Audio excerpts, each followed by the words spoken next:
வாங்க Kerala fish fry எப்படி செய்கிறதுன்னு பார்க்கலாம்.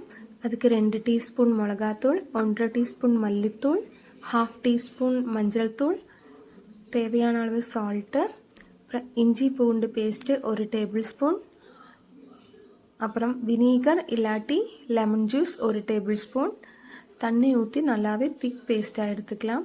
ரொம்ப வாட்டரியாக இருக்கக்கூடாது, திக்காக இருக்கணும்.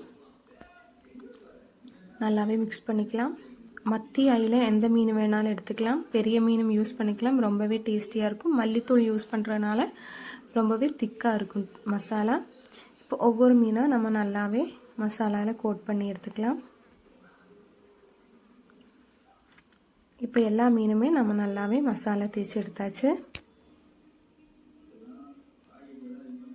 இந்த டைமில் ஒரு பேனில் தேங்காய் ஊற்றி, தேங்காய் எண்ணெயில் தான் மீன் வறுக்கணும், ரொம்பவே நல்லாயிருக்கும்.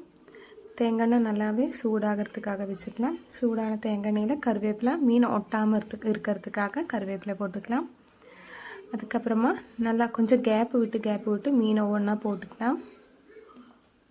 தீ மீடியம் டு லோ ஃப்ளேமில் வச்சுக்கோங்க, ஹை ஃப்ளேமில் வைக்காதீங்க. மீனுக்கு மேலேயும் கொஞ்சம் கருவேப்பிலை போட்டுருங்க, மீன் உடையாமல் கிடைக்கும். மீன் நல்லாவே வெந்துருச்சு. இப்போ நம்ம திருப்பி போட்டுக்கலாம்.